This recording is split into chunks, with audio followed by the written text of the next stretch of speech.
In today's video, we're going to interview my good friend and client, Joe. He's been able to scale his Amazon operation with a full-time job.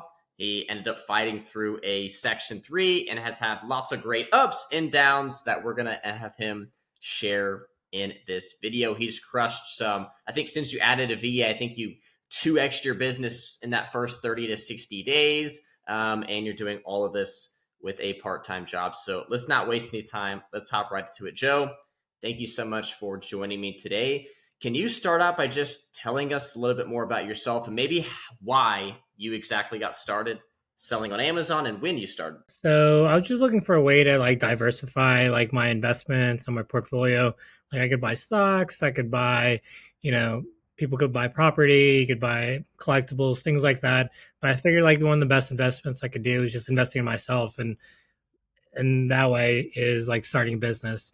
So I was looking at different business models, and Amazon seems to be a good marketplace. It's got so many people on the platform, and I'm an Amazon customer myself, so I understand how convenient it can be. So saw some courses online and signed up for actually a separate course and got myself started selling on Amazon. Same thing with YouTube, just all this content online, and then started to sell and learn about Carter Your program, and I was looking to just grow even more.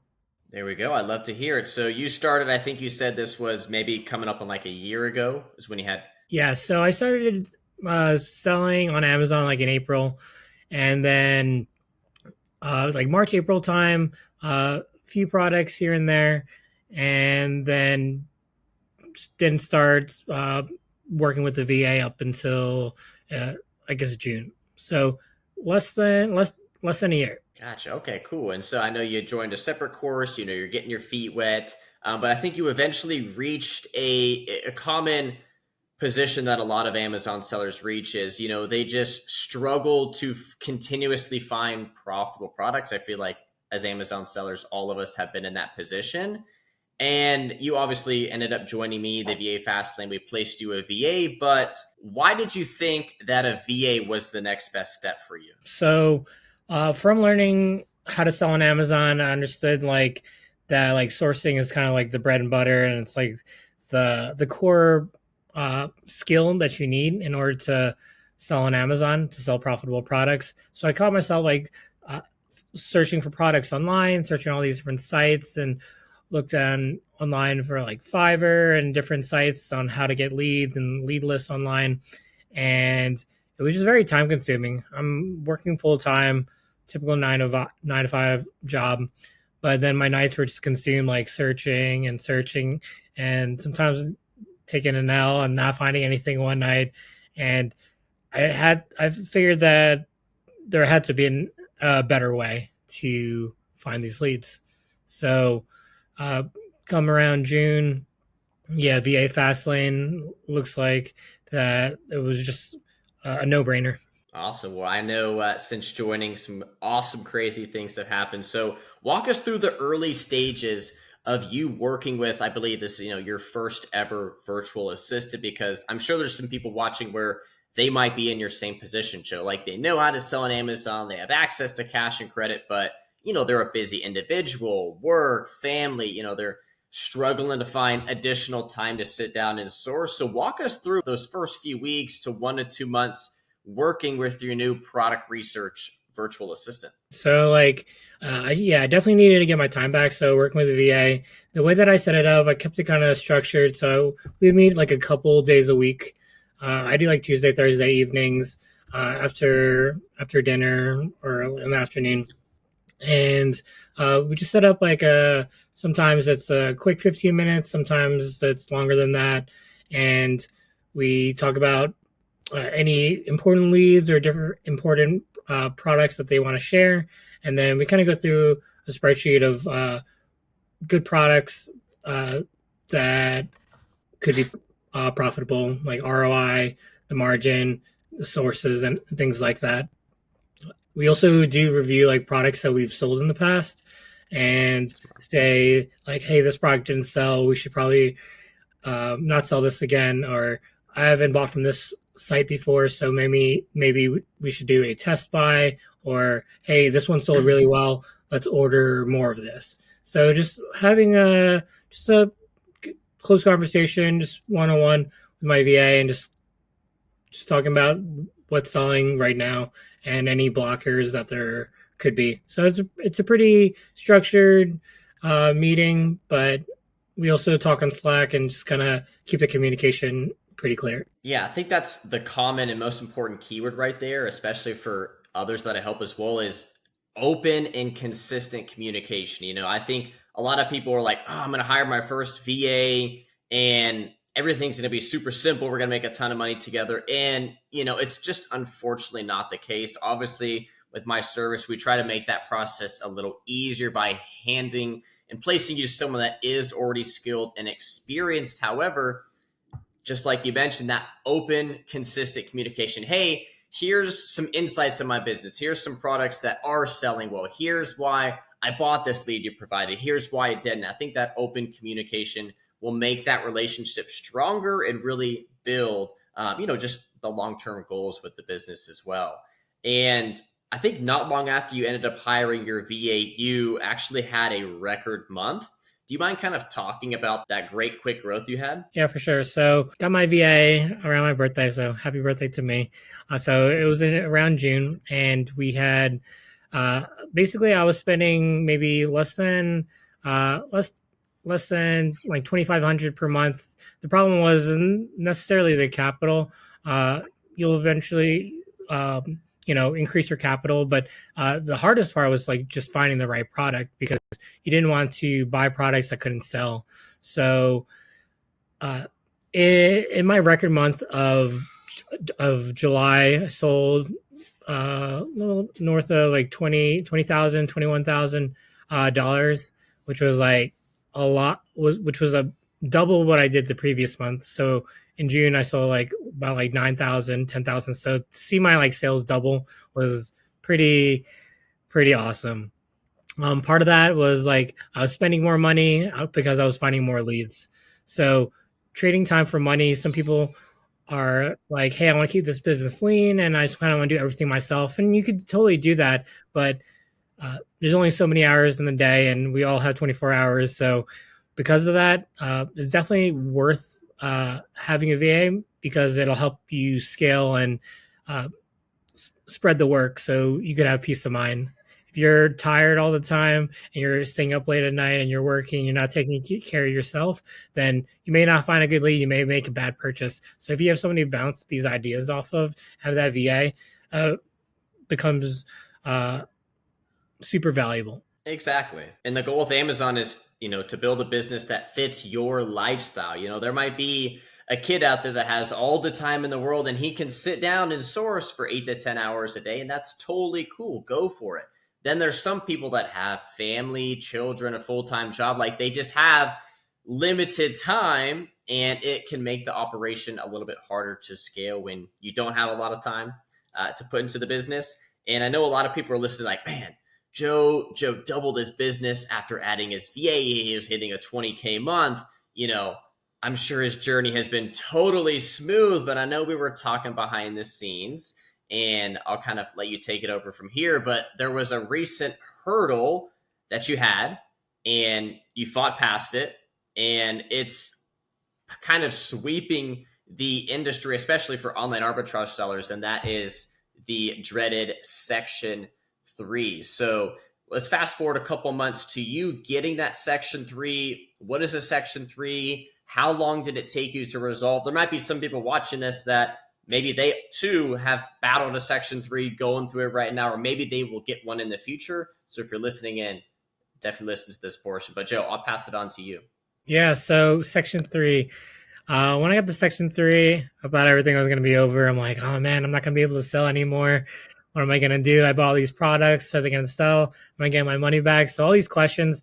But thankfully, with like resources online and with your help, Carter, VA Fastlane, you guys were able to you guys were able to provide like tips and like details and kind of steps on how to kind of get your account back. And Section 3 sounds serious, and it is. But if you stay organized and uh, you reach out to your community, and you'll be able to get through it. It was scary because like I had like several products, and spending hundreds and some of them even thousands of dollars on the product.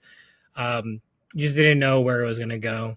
So there was like a video interview. You had to provide documentation, so like receipts, invoices, shipping, just proof of the purchase, and uh, having the interview with the Amazon person, not having them kind of have your business in their hand, whether you choose to go for it or not, was pretty scary. But like I said, I had everything like in my Gmail, and I had everything documented well. So yeah, with that spreadsheet that you, in the program and provided, kept everything organized. So when they're saying, "Hey, this product and this product, hey, there's a Section 3 violation on these," so it made it very easy for me to just go find those ASINs, those products, and kind of follow the paper trail and put it all together, and was able to get past it. It was definitely more mental than it was actual uh, hard work to kind of get that resolved. Mentally, you're just like asking all these questions, but got everything together. And to be honest, maybe it took like of actual work, maybe like a few hours if I had to put it all together. And I was able to put that and submit it, and then they were able to resolve it. Yeah, it's most definitely a very stressful process. You weren't the only person in our community, just the Amazon space that I've kind of tried to help through those section threes. But there's a few key pointers I wanted to touch on. One is just staying organized. Like Joe, you used the purchase spreadsheet we had, so you were keeping track of everything you purchased, quantity, order numbers, so that when you needed to collect that documentation and invoices, you were easily able to grab it. So staying organized is key. And then the second thing I want to mention is like, as long as you are buying from authorized online retailers, distributors, legitimate products, you have nothing to worry about. Amazon is doing this because they are trying to find those that are not playing by the rules, that are not selling legitimate goods, so that they can have them removed from the platform. So if you're playing by the rules, you got nothing to worry about. It is just a little bit of a headache, a stressful process. And then the third thing is just community. Joe had me to reach out to. He had others that he could talk to so that he wasn't going through that journey alone. And then you ended up getting your account back. I think this was early October. So you were still able to kind of go through November and December, which are the best times of the year for selling on Amazon. And we're just now, at the time we're recording this, we just wrapped up our last Q4. Can you kind of talk about your experience this past Q4? I know it was your first Q4 ever selling on Amazon. You had some items that you were selling quickly, replenishing. Can you kind of talk about your experience in your first Q4 as an Amazon seller?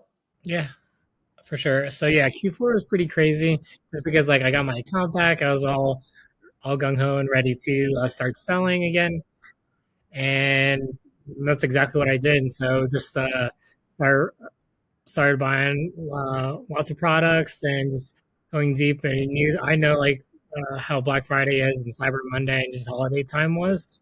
So I sent some stuff FBA, but like most importantly, I shipped things FBM. So I had all these products in my house in inventory, all these packages being delivered, and packing and shipping them. I was at the UPS store and USPS and just dropping FedEx too, like just dropping off all these packages and prepping that. So like boxes were coming in and boxes were going out. So it was a very busy time. It was so busy, like even the UPS guy, he gave me like a giant bag. He's like, "Hey, I think you're gonna need this." So he gave me this giant yellow bag because I was like rolling in just like a dolly with some boxes, and he's like, "There's an easier way." So he saw that I was like super busy, and I was like in a routine. So work 9 to 5, and then like at the end of the day, like package everything and stop by the post office. So I had a pretty good routine, and yeah, November, December like flew by, and with that, I was like uh, averaging maybe like 15, 20 plus orders pretty much a day, and I think I may need a bigger car because uh, I had to make like multiple trips for dropping off of the packages. But Q4 was definitely it was hard keeping things on the shelf. So I'm glad that I had my VA too, because I know that during Q4 I was so busy packing stuff, and my VA was finding leads, so I was buying stuff. So if I had all that time looking for leads all the time, I don't think I would have time to do FDM. So like having a VA also allows you to do the fulfillment portion of it, and make the more important decision of what to buy and everything like that versus having to do everything. So uh, definitely easier when you have Got it. Well, a good problem to have, having to make multiple trips with packages to drop off. That means you're absolutely crushing it, man. And I know a lot of people, like, they're always preparing for Q4. It sounds like you crushed it as well. What is like one piece of advice that you would give to somebody that wants to prepare and then crush it in the next quarter for selling on Amazon? for the next quarter, like Q1, or I would say Q4. I would say that definitely look at Keeper and definitely look at the numbers, because you'll be going through lots of leads, and you shouldn't make an emotional buy and let it be kind of data driven. So look at the numbers and see if like it's stable and just like it fits all the criteria that you want in terms of profit, and whether you want FBA or FBM. And just kind of have that checklist and kind of go through that. So then you could just more systematically go through and buy these products.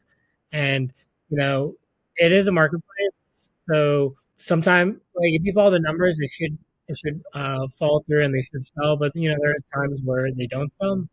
But more often than not, just following the numbers, you'll see certain trends that certain products do. And then for the, let's say, bad products, you'll see how those trend as well. So in order to crush it is just uh, definitely get a VA and to split up the work so you could continue to buy more, since Amazon's such a capital intensive business.